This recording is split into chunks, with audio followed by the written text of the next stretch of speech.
Welcome to The Source, where we combine the headlines with in-depth conversations with the newsmakers themselves. I'm Pinky Webb. Today on the program, Metro Manila and nearby provinces will stay under a modified enhanced community quarantine until May 14th as the government tries to stop the spread of COVID-19. President Rodrigo Duterte apologizes for extending the current quarantine rules. He also orders the Interior Department to hold local government leaders accountable for health protocol violations. MMDA Chairman Benhur Abalos joins us live. And a doctors group says most of the hospitals in Metro Manila are still working beyond their capacity and have yet to feel the effects of the 2-week ECQ that ended April 11. Philippine College of Physicians Vice President Dr. Maricar Limbin will also be with us later on in the program.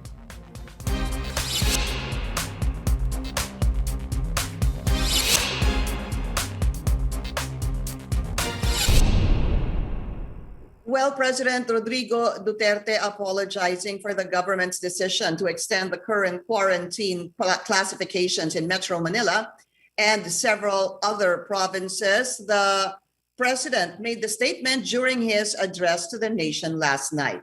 The decision comes as Health Secretary Francisco Duque reports that the average daily attack rate per 100,000 population remains high, and that the healthcare utilization rate in several regions is also still up despite the improving occupancy rates of isolation and ICU beds in Metro Manila. Here's the president in his own words.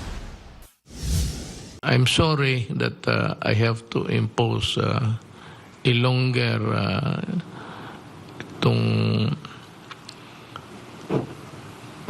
modified enhanced community kasi kailangan nag-spike may spike ang tumaas yung infections at yung hospital natin puno. Kaya sana wang yung dagdagan, sabi ko na nga, ulitin ko, for those people who do not really care, care about whether getting infected or not. I can understand paano yung utak niyo tumakbo. But the problem is madadali lahat. So hindi ko na makuha sa yung sabi ko na magandang usapan, daan ko na lang talaga sa batas. President Duterte also says he's not surprised that the number of coronavirus cases hit 1 million, and he blames those who have been violating health protocols for the surge. To resolve this, the president directed the Interior Department to hold local government leaders accountable for health protocol violations. The modified enhanced community quarantine in Metro Manila, Bulacan, Cavite, Laguna, and Rizal will be extended until May 14. Santiago City in Isabela and the provinces of Quirino and Abra will also remain under MECQ for the whole month of May. Meanwhile, a general community quarantine will be imposed in 15 areas. These include all provinces in the Cordillera region, 3 provinces in Cagayan Valley, Batangas, Quezon, Tacloban City, Iligan City, Davao City, and Lanao del Sur. The rest of the country will be placed under the more relaxed modified general community quarantine for the entire month of May. But authorities will be giving special attention to high-risk areas in Luzon, Western Visayas, and the Zamboanga Peninsula. Let's go straight to the source of the story. We have MMDA Chairman Benhur Abalos. Chairman, welcome to the source and maraming salamat po sa inyong oras. Good morning, Pinky, at maraming salamat din. So nagdesisyon na po ang Pangulo in line doon po sa naging sentimiento at recommendation din ng mga Metro Manila mayors. So we are going to be on MECQ until May 14. Chairman, is this MECQ, what do we call it? Or is it what you guys have called an MECQ flex? Well, it's flex because it's flexible or it's a hybrid. Actually, it's the best character. It's getting the best character of MECQ and GCQ. GCQ because there will be more business activities, more activities, and the best character naman ng MECQ, because there will be strict border patrols within the periphery of the NCR Plus, which is Bulacan, Rizal, Laguna, and Cavite. So, nare-restrict mo na yung mobility, wala masyadong infection, at the same time, unti-unti nating titignan kung anong pwedeng maging open na businesses, no, na i-list na ngayon ni Secretary Mon Lopez. You know, I spoke to Sec Mon Lopez, sir, I think about 4 days ago, if I'm not mistaken. And he was saying that the businesses that they're looking at are the beauty and care services. So basically, ang ibig sabihin po nun, Chairman, yung mga salon, yung mga barbershop. And I don't know, I'm not sure about what happens to restaurants, no, but what changes, Huba, would you know, can we expect with this MECQ until May 14? Well, of course, no, the premise here is that these activities must not contribute to the spread of the virus. No? So, ang sabi ng mga experts, yung mga outdoor activities, mas ina-encourage nila. That's why we've got al fresco. Number one, construction activities, no, sigurado na yan. Number two, iniisip na nila Secretary Mon, what if may strict protocols yung mga barbero, yung mga nagmamanicure, pero nasa outdoor din, no? It's being all considered here. And number three, sabi ko nga, baka naman po pwedeng maski 10% of the dining or even 20% as long as there are protocols, no, to be set even by the medical experts. We all know that the virus will linger more in the air.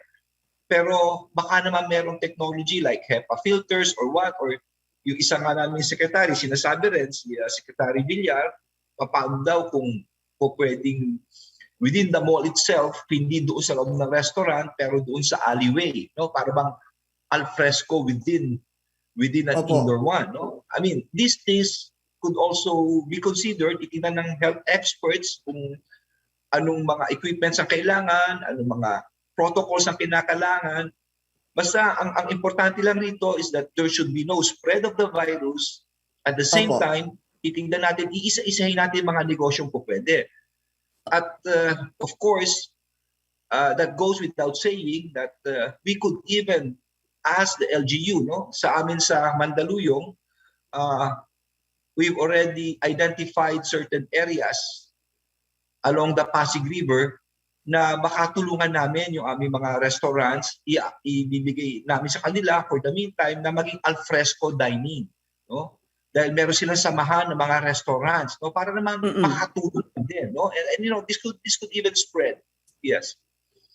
You know, Chairman, it's good you mentioned that dahil sabi po ng iba, ito ho kasi ay parang kailangan maging proactive na tayo. Isipin na natin na the virus is here to stay and pwede po tayong talagang mag-increase ng infections at any given time. Ano po? That's why there has to be solutions to businesses that would be affected by this. Kumbaga, Chairman, kailangan proactive na po. So, sinabi niyo po, yung mga, tutulungan niyo po yung mga restaurants dyan sa Mandaluyong na parang ilipat, you know, sir, o gawing al fresco yung kanilang dining para po magkaroon ho sila ng trabaho, especially dahil marami po sa kanila indoor. Well, yes, tama ka, no, Pinky, you're very right. This is now the new normal, no. Ang problema natin dito are it's really the mutation of the virus, no, and these variants will continue on mutating as what is happening globally right now. You're talking of second surge, even third surge in other countries. So siguro sa ngayon is actually nagmi-meeting kami ng mga mayors, no. For the meantime, some LGUs could even offer their open spaces, no. Pwede magkatulungan, pwede magkatulungan ng lahat. And at the same time, it's probably also time to review guidelines, time to review protocols, no, as far as businesses are concerned, no. Kumbaga sa babaguhin mo lahat eh. Ito yung virus, ito yung ginawa niyang gulo. We have to live with this. How do we fight this? Okay, let's encourage al fresco. We identify areas. And if you are going to have indoor or pwede baka within the mall itself, sayang naman, what are the equipments that are needed as approved by the medical experts? No? Ano kasing ventilation ito, etc., etc. Kaya nga ang suggestion ni Secretary Mon, parang magkakaroon ka ng seal of safety.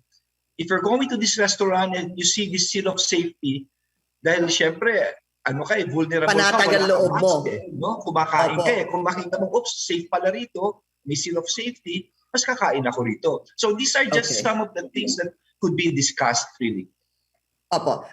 Again, let's clarify this. These are still just proposals. Hihintayin pa rin natin yung final businesses that will open under this MECQ until May 14. Chairman Abalos and I are just really talking about the possibility na mga industriya na pwedeng buksan.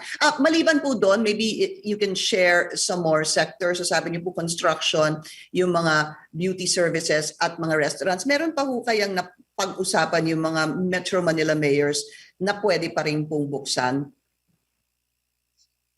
Well, I'll just give you a background, Pinky. No? Yung kasing ECQ, let's go first to the strictest. It's called talagang the enhanced community quarantine. This is the strictest. Ang ECQ kasi, ang pwedeng na negosyo lang are essential businesses. Yun lang. No? Essential businesses. Now, if you talk of modified ECQ or MECQ, ang sinasabi naman ito, lahat pwede na. Except there are now enumerated businesses like spa, etc., etc. So yung mga prohibited industries na yun or businesses, yun ang titingnan at iisa-isahin ng DTI kung papayagan sila at what conditions. Okay, so let's talk about the curfew hours. Ito sigurado na po ito. Sa Saturday ho ba mag-uumpisa yung 10 p.m. to 4 a.m. na curfew hours? I think, Chairman, kayo po nagsabi na this will also be good for those who want to eat or want to go to the mall dahil instead of 8 p.m., pagka ang curfew na extend na hanggang 10 p.m., they have much of a leeway to be able to go around, stay in the mall maybe until 9 p.m. or 9:30 p.m. That's very true, Pinky, because right now, even if you go to the malls, no, you'll be surprised even at 7 o'clock, they're starting to close shop. No? At least 10 o'clock, medyo flexible, hindi nagmamadali ang tao.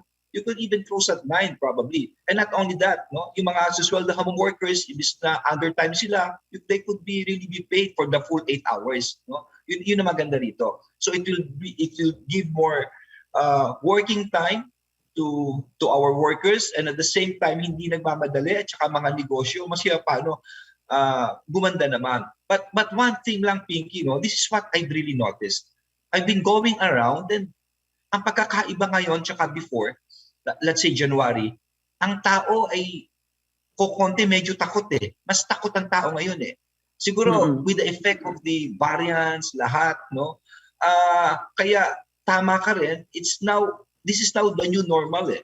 No? People are not aware of how this virus is spreading, kaya mas maingat sila ngayon kaysa before because of these new mutations. Talagang nabigla eh. The way it spread, ang bilis kumalat, no? Kaya mas maingat ang tao ngayon. Kaya with this frame of thinking, tapos may protocols ka pa, siguro we could really add business para umano naman ang negosyo natin, makatulong naman sa ekonomiya. So Saturday po mag-uumpisa yung curfew, ano po? 10 p.m. to 4 a.m. How about doon sa bubble? Just to be very clear about this also, bawal pa rin, maiwan pa rin tayo dito sa bubble na to. Yes, yung pong curfew, it's only within Metro Manila, that 10 to 4. I do not know with the rest of the provinces of Cavite, Laguna, Bulacan, and Rizal. No, I do not really know. But when it comes to inter-LGU travel within the bubble, wala hong problema, no? Pwede kayong umikot within the bubble. Pero yung interzonal, you cannot go out of the bubble, no? Hanggang doon lang po kayo sa peripheries po nitong Rizal, Laguna, Bulacan, and Cavite. Medyo mahigpit po dyan. Dahil ang intention po rito ay wag lumabas, wag makahawa, at wag makapasok na makahawa rin. Parang ganon. Just to contain it. Yun po ang purpose. And okay, so just like the last time pa rin, dahil nga po we're still on MECQ. Also, one other issue I wanted to discuss, Chairman, bago po ito, dahil sinabi po ni Pangulo kagabi that he wants to hold local executives accountable kapag may makita from barangay captains nga daw po na mga gatherings na ipinagbabawal na doon sa kanilang mga respective LGUs. Ano po? This is something, sir, that I'm sure you need to also take up with the Metro Manila mayors.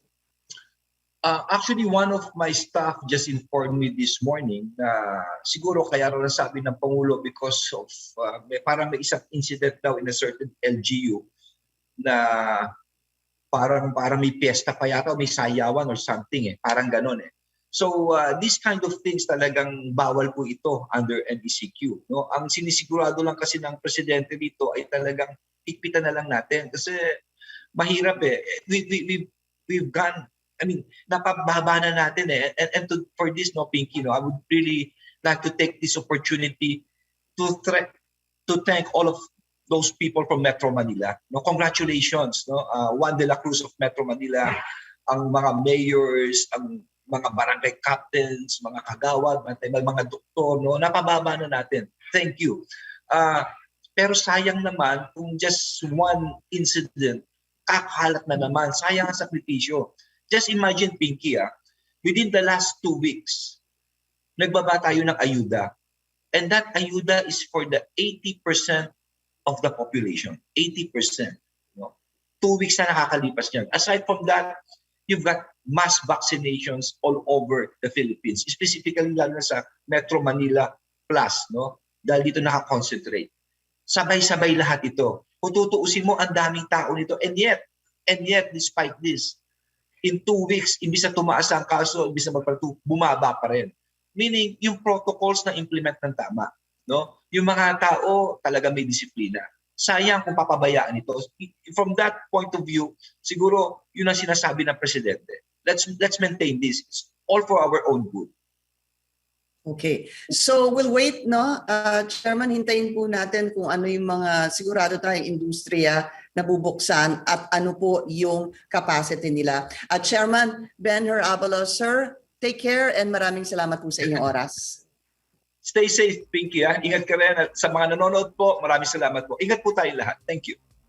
Thank you. Coming up, a group of doctors says hospitals have yet to see the effects of the 2-week ECQ that ended last April 11. We speak to Philippine College of Physicians Vice President Dr. Maricar Limpin as the government heeds the group's call to extend the MECQ in May. We'll be right back.